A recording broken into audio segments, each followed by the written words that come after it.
محترم بھائی اور دوستو،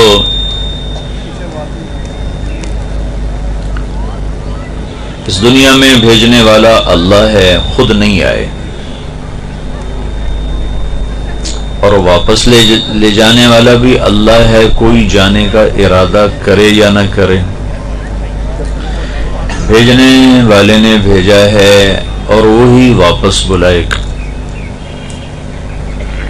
نہ پیدائش میں ہمارا اختیار ہے، نہ واپسی پہ ہمارا زور اور قابو ہے اور اختیار ہے۔ پیدا بھی کرتا ہے، واپس بھی بلاتا ہے۔ امات و احیا، زندگی اور موت کا سلسلہ چلا ہوا ہے۔ یہ کیوں چلا ہوا ہے؟ وہو العزیز الغفور، وہ عزت والا، بخشش والا۔ کون ہے؟ الذی خلق الموت والحیات، جس نے زندگی اور موت کو بنایا۔ کیوں بنایا؟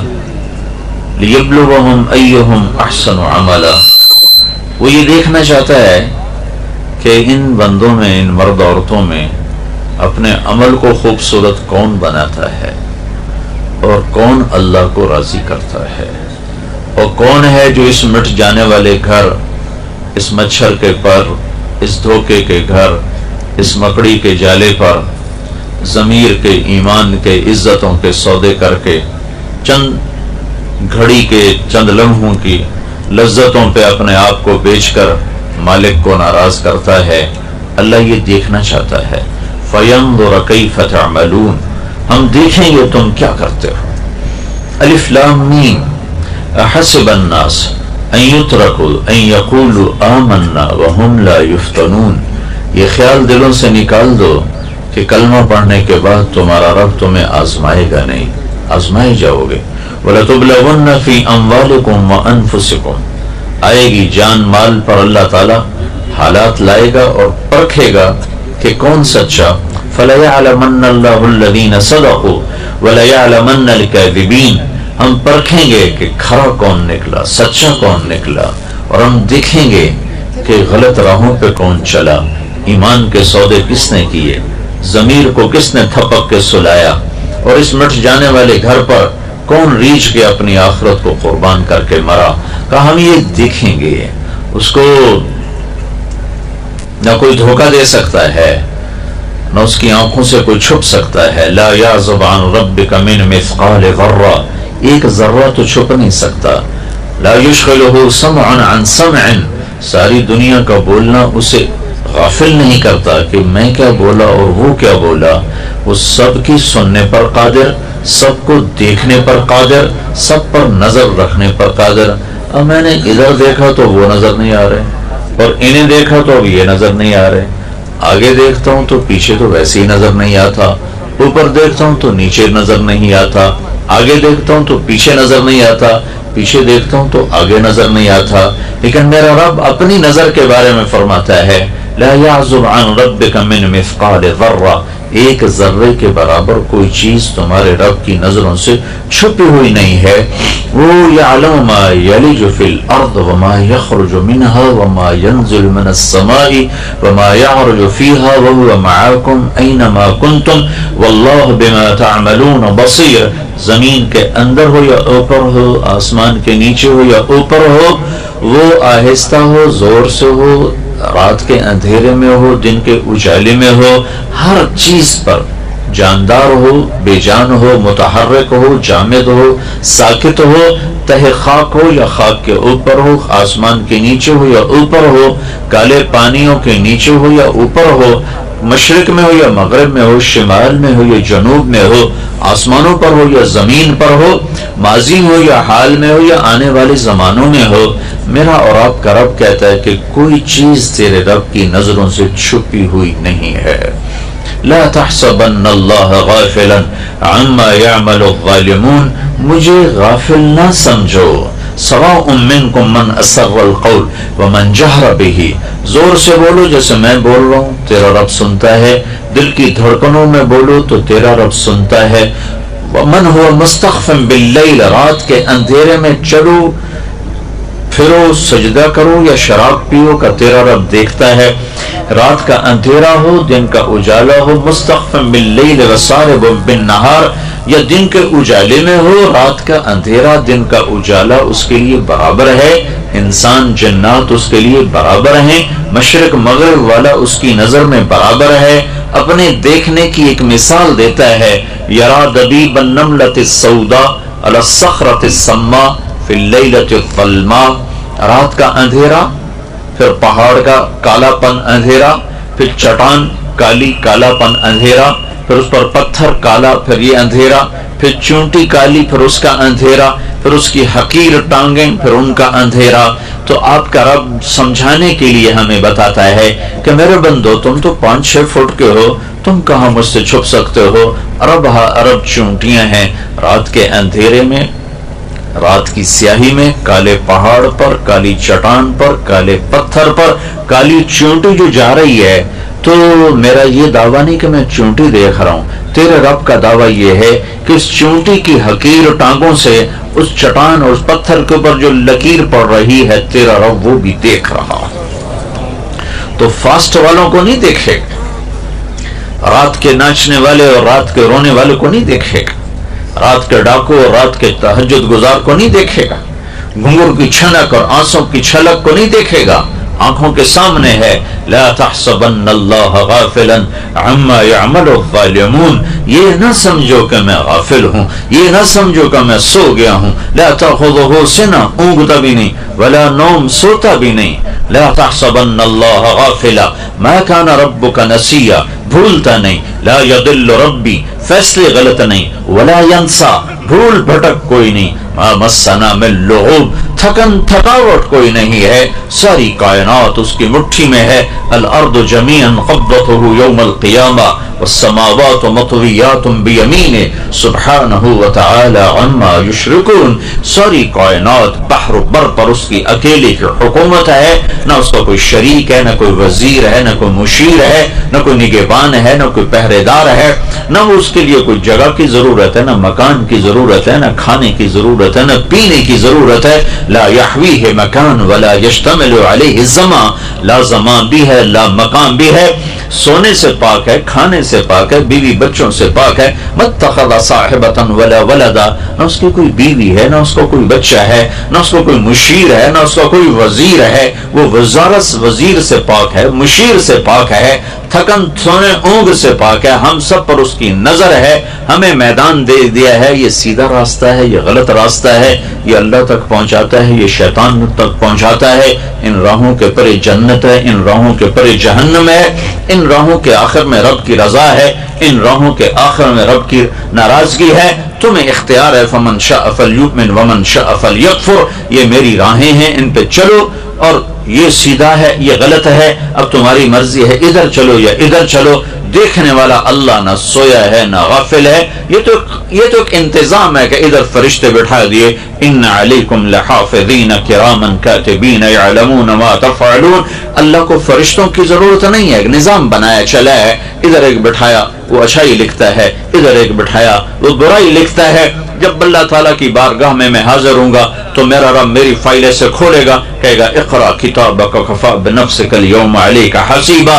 میرے بندے یہ پڑھ، یہ تیرا پیپر ہے، یہ تیری کاپی ہے، یہ تیری فاسٹ کی زندگی ہے، یہ تیری گھر کی زندگی ہے، یہ تیری آفس کی زندگی ہے، یہ تیرا لوگوں کے ساتھ سلوک ہے. یہ رات کی ہے، یہ دن کی ہے، اجالے کی ہے، اندھیرے کی ہے، جوانی کی ہے، بڑھاپے کی ہے.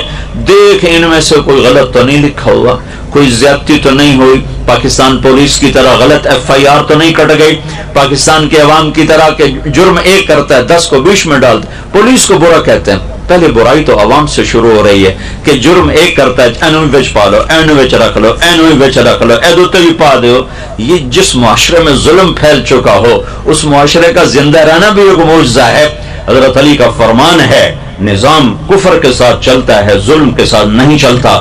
جب معاشرے میں ظلم پھیل جاتا ہے تو اللہ تعالیٰ اس معاشرے سے نظریں ہٹا لیتا ہے اور وہ معاشرہ حقیر، ذلیل، فقیر ہو جاتا ہے۔ ہمارے زوال کا سبب یہ نہیں کہ بجلی کوئی نہیں اور گیس کوئی نہیں، ہمارے زوال کا بہت بڑا سبب ہے کہ ہمارے عوام بھی ظالم ہے، ہمارا غریب بھی ظالم ہے، مالدار بھی ظالم ہے، دیہاتی بھی ظالم ہے، شہری بھی ظالم ہے۔ حکومت تو بعد میں آتی، پولیس فوج تو بعد میں آتی ہے، پہلے تو عوام میں ظلم کی جڑیں گہری ہو چکی ہیں اور اس حد تک جا چکی ہیں کہ ظلم کرتے ہوئے احساس ہی نہیں کہ میں کتنا بڑا گناہ کر رہا ہوں۔ شراب پیتے ہوئے احساس ہے کہ گناہ کر رہا ہوں، زنا کرتے ہوئے احساس ہے گناہ کر رہا ہوں، کسی کو دھوکہ دیتے ہوئے کوئی احساس نہیں کہ میں کتنا بڑا ظلم کر رہا ہوں، کتنا بڑا گناہ کر رہا ہوں۔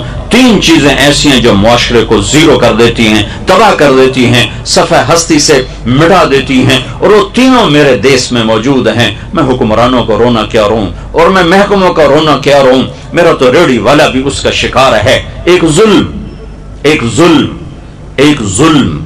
ظلم جس معاشرے میں ہوتا ہے وہ معاشرہ زندہ رہنے کا حق کھو دیتا ہے۔ ایک جھوٹ جس معاشرے میں جھوٹ ہوتا ہے وہ عزت کا حق کھو دیتا ہے، ذلت کا طوق ان کے مقدر کر دیا جاتا ہے۔ میرے نبی نے فرمایا تمہیں بڑے گناہ بتاؤں؟ کہ کیا؟ کہ شرک کرنا، قتل کرنا، ماں باپ کی نافرمانی، اور آپ ایسے ٹیک لگا کے بیٹھتے، ٹیک لگا پھر، اور اب بتاؤں، سیدھے ہو گئے، پہلے ٹیک لگا پھر یوں سیدھے ہو گئے، اور اب بتاؤں الا وقول الزور، الا وقول الزور، الا وقول الزور، اور جھوٹ اور جھوٹ اور جھوٹ اور جھوٹ۔ اس کو اتنا دہرایا کہ صحابہ فرمانے لگے ہمارے جی میں ہے کہ کاش اب آپ چپ کر جاتے۔ اور دوسری جگہ فرمایا جھوٹی گواہی، جاؤ پاکستان کے عدالتوں میں دیکھو ٹکے گواہ بک رہے ہیں کہ ساڑھے کو گواہی لے لو، ساڑھے کو جی پوا دو۔ تو ایک ظالم معاشرہ سر اٹھا کے زندہ نہیں رہ سکتا، پست ہونا ہی مقدر ہے۔ ایک جھوٹ